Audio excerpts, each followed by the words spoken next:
ਵਾਹਿਗੁਰੂ ਵਾਹਿਗੁਰੂ ਵਾਹਿਗੁਰੂ ਵਾਹਿਗੁਰੂ।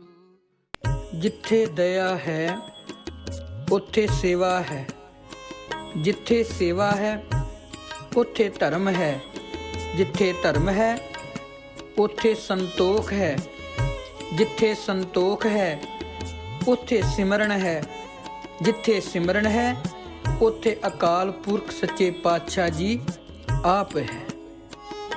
ਪਰ ਇਹ ਕਹਿਣ ਦੇ ਨਾਲ ਨਹੀਂ, ਸਤਿਗੁਰੂ ਨੂੰ ਪ੍ਰੇਮ ਹਿਰਦੇ ਤੋਂ ਕਰਨਾ ਹੈ, ਸਤਿਗੁਰੂ ਨਾਲ ਮੁਹੱਬਤ ਮਨ ਤੋਂ ਕਰਨੀ ਹੈ।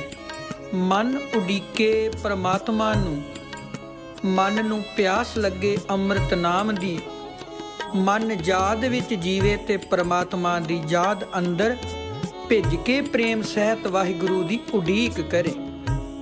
ਭਾਈ ਗੁਰਦਾਸ ਸਾਹਿਬ ਜੀ ਆਖਦੇ ਨੇ, ਜੈਸੇ ਖਾਂਡ ਖਾਂਡ ਕਹੇ ਮੁਖ ਨਹੀਂ ਮਿੱਠਾ ਹੋਏ, ਜਬ ਲਗ ਜੀਬ ਸਵਾਦ ਖਾਂਡ ਨਹੀਂ ਖਾਈ ਹੈ। जैसे रात अंधेरी में दीपक दीपक कह, तिमर न जाई जब लग न जराई है। जैसे ज्ञान ज्ञान कह ज्ञान हूँ न होत कश, जब लग गुर ज्ञान अंतर न पाई है। तैसे गुर ध्यान कह गुर ध्यान हूँ न पावत, जब लग गुर दर्श जाए न समाई है। ਜਿਵੇਂ ਮੂੰਹ ਨਾਲ ਖੰਡ ਖੰਡ ਕਹਿਣ ਨਾਲ ਕਦੀ ਮੂੰਹ 'ਚ ਮਿਠਾਸ ਨਹੀਂ ਆਉਂਦੀ ਹੈ, ਜਦੋਂ ਤੱਕ ਖੰਡ ਨੂੰ ਜੀਭ ਤੇ ਨਹੀਂ ਰੱਖੀਦਾ ਹੈ। ਰਾਤ ਅੰਧੇਰੀ ਹੋਵੇ ਤੇ ਦੀਵਾ ਦੀਵਾ ਆਖਿਆ ਹਨੇਰਾ ਦੂਰ ਨਹੀਂ ਹੁੰਦਾ, ਤਦ ਤੱਕ ਦੀਵਾ ਜਗਾਇਆ ਨਾ ਜਾਵੇ। ਜਿਵੇਂ ਕਥਨੀ ਮਾਤਰ ਗਿਆਨ ਗਿਆਨ ਕਥੀ ਜਾਣ ਨਾਲ ਕੁਝ ਗਿਆਨ ਪ੍ਰਾਪਤ ਨਹੀਂ ਹੁੰਦਾ, ਜਦ ਤੱਕ ਕਿ ਸਤਿਗੁਰੂ ਦੇ ਗਿਆਨ ਗੁਰ ਉਪਦੇਸ਼ ਨਾਮ ਗੁਰ ਮੰਤਰ ਨੂੰ ਹਿਰਦੇ 'ਚ ਨਾ ਵਸਾਇਆ ਜਾਏ। ਇਸੇ ਤਰ੍ਹਾਂ ਨਿਰਾ ਕਥਨੀ ਮਾਤਰ ਕਰਕੇ ਸਤਿਗੁਰੂ ਦੇ ਧਿਆਨ ਪ੍ਰਾਪਤੀ ਨੂੰ ਆਖੀ ਜਾਣ ਨਾਲ ਕੋਈ ਸਤਿਗੁਰੂ ਦਾ ਧਿਆਨ ਪ੍ਰਾਪਤ ਨਹੀਂ ਕਰ ਸਕਦਾ ਹੈ, ਜਦ ਤੱਕ ਸਤਿਗੁਰੂ ਦੀ ਦਰਸ਼ਨ ਲੋਚਾ ਅੰਤਰ ਆਤਮੇ ਲੀਨ ਹੋਇਆ ਨਾ ਜਾਏ। ਅੰਦਰਲੀ ਪਿਆਸ ਲੱਗੀ ਹੋਏ ਤੇ ਸਤਿਗੁਰੂ ਜੀ ਆਪਣੇ ਸਿੱਖ ਦੀ ਪਿਆਸ ਬੁਝਾ ਦਿੰਦੇ ਨੇ। ਅੰਦਰਲੀ ਤੜਫ ਹੋਏ ਤੇ ਸਤਿਗੁਰੂ ਜੀ ਆਪਣੇ ਸਿੱਖ ਦੀ ਅੰਦਰਲੀ ਤੜਫ ਬੁਝਾ ਦਿੰਦੇ ਨੇ। ਪਰ ਤੜਫ ਦਾ ਲੱਗਣਾ ਬੜਾ ਜ਼ਰੂਰੀ ਹੈ, ਪਿਆਸ ਦਾ ਲੱਗਣਾ ਜ਼ਰੂਰੀ ਹੈ, ਉਡੀਕ ਹੋਵੇ ਵਾਹਿਗੁਰੂ ਦੀ। ਸਤਲੁਜ ਦੇ ਕਿਨਾਰੇ ਇੱਕ ਛੋਟਾ ਜਿਹਾ ਨਗਰ ਹੈ ਨੰਗਲ। ਇੱਥੇ ਇੱਕ ਰੁਕਨਦੀਨ ਸੈਦਾ ਮਲਾਹ ਰਹਿੰਦਾ ਹੈ।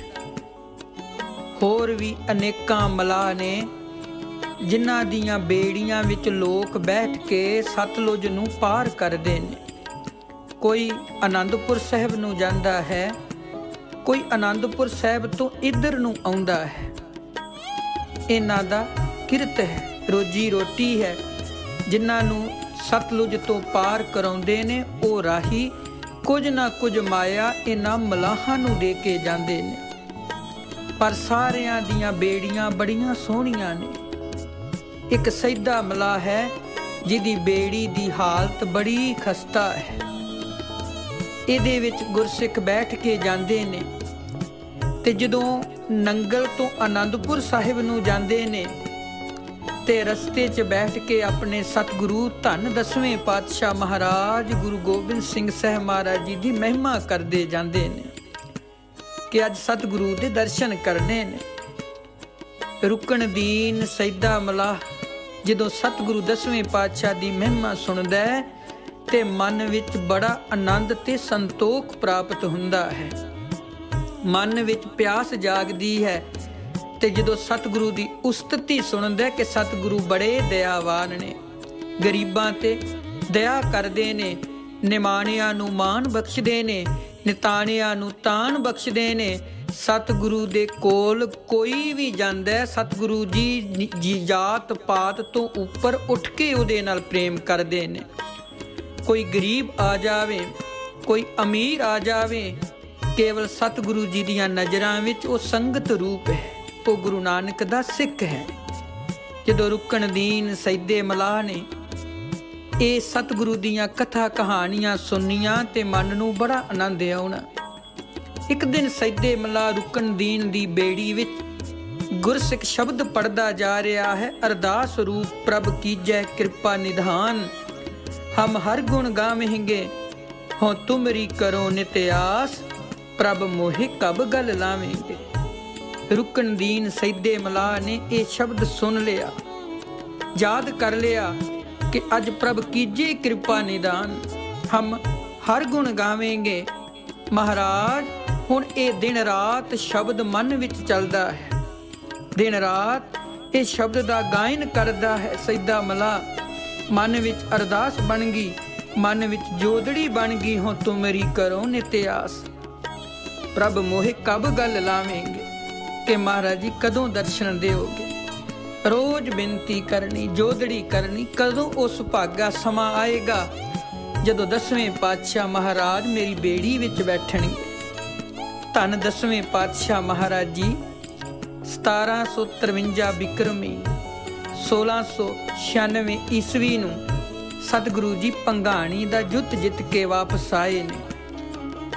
ਬਿਪੌਰ ਨਗਰ ਦੇ ਰਾਜਾ ਰਤਨ ਚੰਦ ਨੇ ਇੱਕ ਸੱਦਾ ਲਿਖਿਆ ਕਿ ਮਹਾਰਾਜ ਜੀ ਮੇਰੀ ਇਸ ਰਾਜਧਾਨੀ ਅੰਦਰ ਆਓ, ਮੇਰੇ ਨਗਰ ਤੇ ਆਪਣੇ ਚਰਨ ਪਾਓ, ਮੇਰੇ ਇਸ ਨਗਰ ਨੂੰ ਪਵਿੱਤਰ ਕਰੋ। ਬੜੀ ਸ਼ਰਧਾ ਸੀ ਰਾਜੇ ਰਤਨ ਚੰਦ ਦੀ, ਬੜੀ ਇਹਦੀ ਭਾਵਨਾ ਸੀ। ਅਰਦਾਸ ਬੇਨਤੀ ਕੀਤੀ, ਸੱਦਾ ਕੱਲਿਆ। 10ਵੇਂ ਪਾਤਸ਼ਾਹ ਭੰਗਾਣੀ ਦਾ ਜੰਗ ਜਿੱਤ ਕੇ ਮਹਾਰਾਜ ਜੀ ਇਹਦੇ ਨਗਰ ਵੱਲ ਆ ਰਹੇ ਸੀ।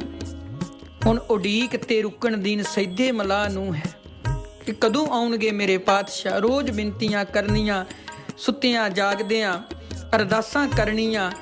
ਇੱਧਰ ਇਸ ਕਿਸ਼ਤੀਆਂ ਦੀ ਘਾਟ ਤੇ ਪਤਾ ਲੱਗ ਚੁੱਕਾ ਹੈ ਕਿ 10ਵੇਂ ਪਾਤਸ਼ਾਹ ਮਹਾਰਾਜ ਜੀ ਬਿਪੌਰ ਨਗਰ ਨੂੰ ਜਾ ਰਹੇ ਨੇ।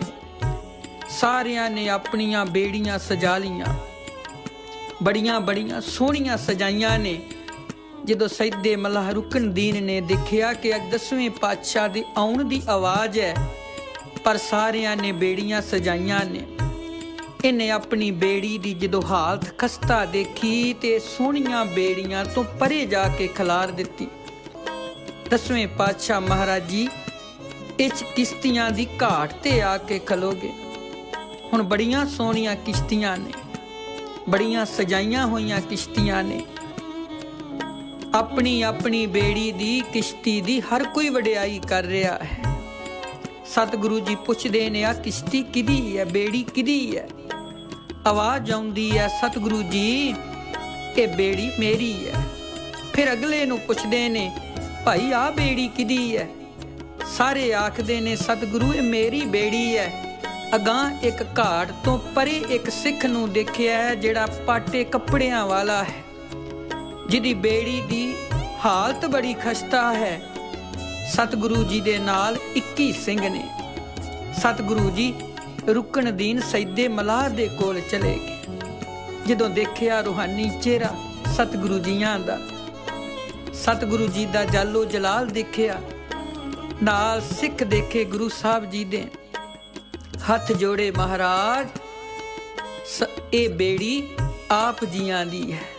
ਹੁਣ ਸਾਰੇ ਆਖ ਰਹੇ ਨੇ ਸਤਿਗੁਰੂ ਆ ਮੇਰੀ ਬੇੜੀ ਹੈ, ਆ ਮੇਰੀ ਬੇੜੀ ਹੈ। ਸੱਚ ਹੈ ਗੁਰੂ ਰੂਪ ਪਿਆਰੀ ਸਾਧ ਸੰਗਤ ਜੀਓ, ਬਾਹਰਲੀਆਂ ਬੇੜੀਆਂ ਨੂੰ ਸ਼ਿੰਗਾਰ ਲਿਆ, ਅੰਦਰਲੀ ਹਾਲਤ ਨੂੰ ਅਸੀਂ ਸ਼ਿੰਗਾਰ ਹੀ ਨਾ ਸਕੇ। ਜਿੱਥੇ ਸਤਿਗੁਰੂ ਨੇ ਬੈਠਣਾ ਸੀ, ਜਿੱਥੇ ਦੀਨ ਦੁਨੀਆ ਦੇ ਮਾਲਕ ਨੇ ਬੈਠਣਾ ਸੀ, ਉਸ ਘਰ ਦੇ ਅੰਦਰਲੇ ਹਿਰਦੇ ਨੂੰ ਨਾ ਸ਼ਿੰਗਾਰਿਆ। ਹੁਣ ਇਸ ਘਾਟ 'ਚ ਬਾਹਰੋਂ ਤੇ ਬੇੜੀਆਂ ਬੜੀਆਂ ਸ਼ਿੰਗਾਰੀਆਂ ਨੇ, ਪਰ ਸੱਚ ਜਾਣਿਓ ਅੰਦਰਲੀ ਬੇੜੀ ਕੇਵਲ ਸੈਦੇ ਮਲਾਹ ਨੇ ਸ਼ਿੰਗਾਰੀ ਹੋਈ ਹੈ।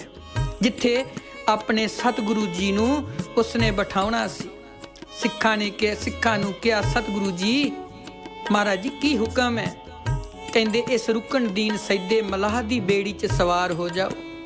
ਅਸੀਂ ਸਾਰੇ ਇਸ ਦੀ ਬੇੜੀ ਦੇ ਅੰਦਰ ਬੈਠ ਕੇ ਬਿਪੌਰ ਨਗਰ ਨੂੰ ਚੱਲਾਂਗੇ। 21 ਸਿੰਘ ਨਾਲ ਨੇ, ਬੈਠ ਗਏ ਨੇ। ਰੁਕਣ ਦੀਨ ਸੈਦੇ ਮਲਾਹ ਨੇ ਬੇੜੀ ਨੂੰ ਸਤਲੁਜ ਵੱਲ ਤੋਰਿਆ ਹੈ। ਰਸਤੇ 'ਚ ਜਾਂਦਾ ਹੈ, ਕਦੀ ਸੱਜੇ ਮੋੜ ਲੈਂਦਾ ਹੈ, ਕਦੀ ਖੱਬੇ ਮੋੜ ਲੈਂਦਾ ਹੈ। ਬੇੜੀ ਨੂੰ ਕਿਨਾਰੇ ਤੇ ਨਹੀਂ ਖੜ ਰਿਹਾ ਹੈ।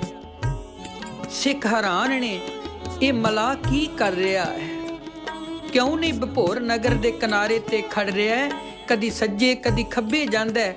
ਜਾ ਕੇ ਸਿੱਖਾਂ ਨੇ ਸਤਿਗੁਰੂ ਨੂੰ ਕਿਹਾ, ਮਹਾਰਾਜ ਜੀ ਪਤਾ ਨਹੀਂ ਮਲਾਹ ਦੇ ਮਨ ਵਿੱਚ ਕੀ ਹੈ। ਹੁਣ ਘਟ ਘਟ ਕੇ ਅੰਤਰ ਕੀ ਜਾਣਤ, ਭਲੇ ਬੁਰੇ ਕੀ ਪੀਰ ਪਛਾਨਤ।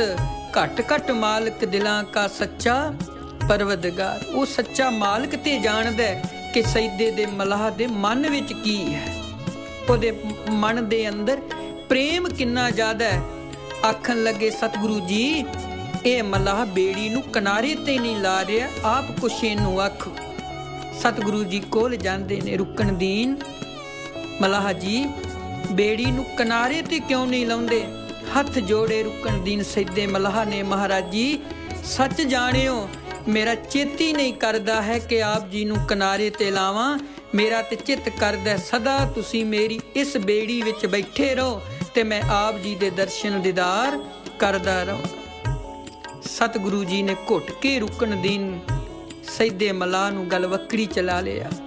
ਪ੍ਰੇਮ ਹੋਏ ਤੇ ਇਸ ਤਰ੍ਹਾਂ ਦਾ ਰੱਤੇ ਇਸ਼ਕ ਖੁਦਾਏ ਰੰਗ ਦੀਦਾਰ ਕੇ। ਇਸ ਤਰ੍ਹਾਂ ਦਾ ਇਸ਼ਕ ਹੋਣਾ ਚਾਹੀਦਾ ਹੈ ਆਪਣੇ ਸਤਿਗੁਰੂ ਪ੍ਰਤੀ।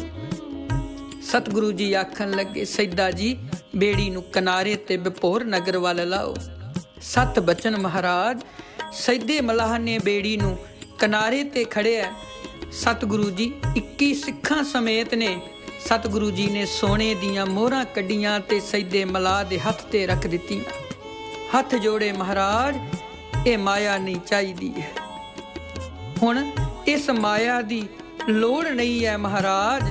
ਸਤਿਗੁਰੂ ਜੀ ਆਖਣ ਲੱਗੇ, ਸੈਦਾ ਮਲਾਹ ਰੁਕਣ ਦੀਨ ਜੀ ਤੁਸੀਂ ਸਾਨੂੰ ਸਤਲੁਜ ਤੋਂ ਪਾਰ ਲਿਆਂਦਾ ਹੈ, ਇਹ ਤੁਹਾਡਾ ਹੱਕ ਬਣਦਾ ਹੈ। ਸਾਡਾ ਫਰਜ਼ ਬਣਦਾ ਹੈ ਕਿ ਆਪ ਜੀ ਨੂੰ ਆਪ ਜੀ ਦਾ ਹੱਕ ਦਿੱਤਾ ਜਾਏ। ਹੱਥ ਜੋੜੇ, ਸਤਿਗੁਰੂ ਜੀ ਮਾਇਆ ਦੀ ਲੋੜ ਨਹੀਂ, ਇੱਕ ਕਿਰਪਾ ਕਰ ਦੋ, ਇੱਕ ਰਹਿਮਤ ਕਰ ਦੋ, ਕਿਉਂਕਿ ਮੈਂ ਆਪ ਜੀ ਨੂੰ ਸਤਲੁਜ ਤੋਂ ਪਾਰ ਲਿਆਂਦਾ ਹੈ। ਆਪ ਕਿਰਪਾ ਕਰੋ ਮੈਨੂੰ ਭਵ ਸਾਗਰ ਤੋਂ ਪਾਰ ਕਰ ਦਿਓ। ਸਾਡਾ ਹਿਸਾਬ ਬਰਾਬਰ ਹੋ ਜਾਏਗਾ। ਮੈਂ ਆਪ ਜੀ ਨੂੰ ਸਤਲੁਜ ਪਾਰ ਕਰਕੇ ਭਪੌਰ ਨਗਰ ਲਿਆਂਦਾ, ਤੁਸੀਂ ਮੈਨੂੰ ਭਵ ਸਾਗਰ ਤੋਂ ਪਾਰ ਕਰਕੇ ਆਪਣੇ ਚਰਨਾਂ 'ਚ ਨਿਵਾਸ ਬਖਸ਼ ਦਿਓ।